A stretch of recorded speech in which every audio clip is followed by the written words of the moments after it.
What's up, everyone? Welcome back to another episode of Kevin Prolix TV. And where we left off last time was the guy who was in a relationship and found out his wife was a pathological liar.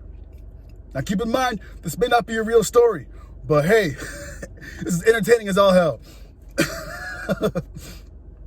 Okay. All right. I arrived out unexpectedly. I've been with my wonderful wife for the past 19 years. Well, technically, we're not married. I refuse to ever get married again, but we do refer to each other as husband and wife. We have 2 sons together, Kurt and Lee. For the most part of the last 20 years of my life have been pretty good. I have a very committed, loving relationship with Olga. We met when I was at my lowest. My first wife had died suddenly, and in the aftermath of her passing, I learned that she was a pathological cheater. She had cheated with many people in my life, and 3 of her children were fathered by other men. However, she led me to believe that they were my children. As it turned out, only our youngest child, Hannah, was my biological child. Hannah lived with me until she was 18 years old and moved out when she went to college. She had some troubles during her adolescent years, which was to be expected after the damage that her mother caused. She rebounded though, and we have had a pretty solid relationship. Most of the friction we did have centered around the feeling she had of her half-siblings, the grandparents. It took a long time to get her to understand. The last 10 to 12 years or so, though, have been good and largely devoid of any mention of the past. When I met Olga, it was like everything turned around. I won a number of legal battles that allowed me to move from my past. Allowed me to move on from my past. These 2 events have been a catalyst that have allowed me to live to the fullest for the past 20 years. My family and I have visited every continent except Antarctica. We love to travel and experience the world. My sons and I have a bond that I have always cherished. It began before they were even born. My wife, knowing the trauma of my past marriage, had them both paternity tested in utero just to ease my mind. That's a good wife. There is no chance that they are someone else's. Hannah has been a good big sister to them. Good for her. This leads me to my biggest issue in many years. Hannah and I have built a good relationship after the rough patch I mentioned above. She graduated high school and went to New Mexico University. She did very well and graduated after 4 years. She found a job there and has lived there since. She still came home during breaks in college and for the whole summer.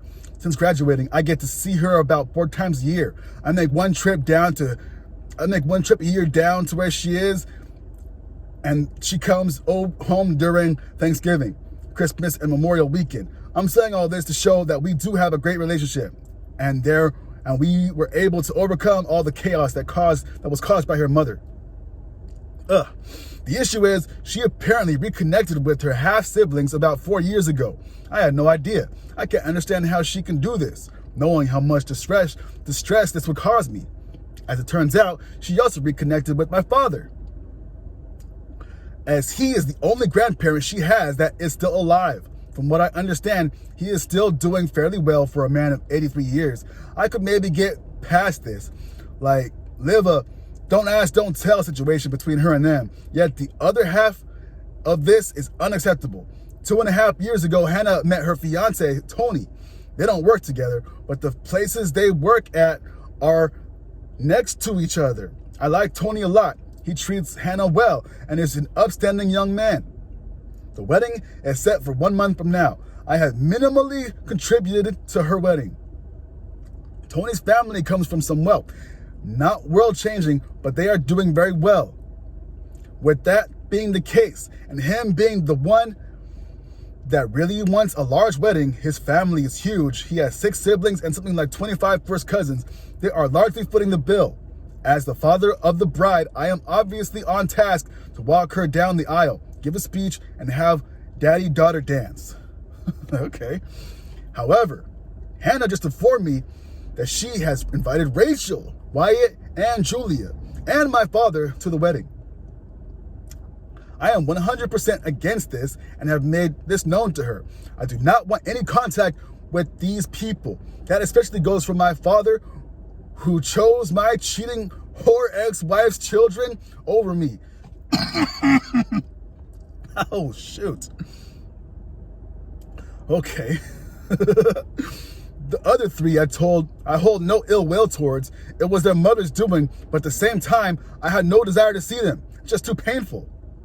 I mean, yeah, they were fathered by your ex-best friend. Like, bruh. I think what is also caused me some level of uneasiness is that my sons seem to think I should put this behind me. I will never forgive. I will never forget. They think I should just be there for Hannah on this one day. My wife is largely supportive of me and has told me that I do not have to attend if I do not wish to, that I have made my feelings clear to Hannah, and that it's now in her hands to make a decision. She will not attend if I choose not to. Whew. This is dredging up all sorts of negative emotions I haven't had to deal with in a long time. I hate the idea of missing my daughter's wedding, but I cannot in good conscience be around those associated with the worst period of my life. I just think I need help in figuring out how to best get to Hannah. I think I need help in figuring out how best to get to Hannah and get her to see the error in this. How do I get her to understand once again? Okay, let's get on to the next part. Ay. Let me tell you, this is an epic story. Be it fake or not, this is entertaining as hell. Even after being dead for 20 years, that effing CUNT finds a way to F my life. After 2 weeks, about 2 weeks ago now, my daughter Hannah had her wedding. In the weeks leading up, I made it abundantly clear that I was not comfortable having her half-siblings or my father attend. It all came to a head with a big argument between Hannah and I 10 days before the wedding. She called me selfish and weak. I pushed back, and she just opened this floodgate, telling me how awful I was for cutting her off from her entire life. Cutting her off from her entire life. That she was 8 years old and had just lost her mother when her father suddenly went on a personal mission to destroy every positive memory anyone had of her. That she justified all my actions and tried to understand my point of view, but deep down always resented me for taking her away from her entire family, her home, everything. I couldn't believe this onslaught. After everything I had done to get her to understand, her mother was a despicable human. Anyone who would side with her was equally as disgusting. The only thing that saved Hannah was that she was also half me. Apparently, that wasn't enough, and now she was choosing others over me as well. I told her I wouldn't be attending her wedding at all. Hannah hung up the phone, and at that point, we haven't spoken since. As painful as that was, the greater betrayal came at the hands of my own sons. They still attended the wedding. My wife and I stayed behind, but they said they were going to support their sister. They even took my place. Kurt walked Hannah down the aisle. Lee gave a speech. I know this because Kurt sent me the wedding video diary yesterday. I wasn't going to watch it, but curiosity got the best of me. He only sent it to me to twist the knife. I was so angry after they spurred me and went. I told them they were cut off. I told Kurt he was to move out. I couldn't get rid of Lee, but told him he was dead to me now. He had the next 2.5 years to prep because the day he turned 18, he would be leaving too.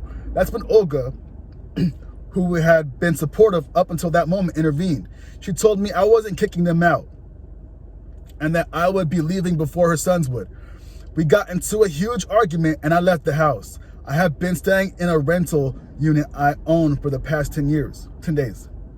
Today, I received a buyout offer on our home. Olga is leaving me. She says she has been understanding of my pain for 20 years, that she always believed I was a good man who had something terrible done to me. She said she knows she was wrong. Yes, what happened to me was terrible, but I am not a good man. That seeing it firsthand how easily I can throw people away has forever changed her opinion of me. Well, F her.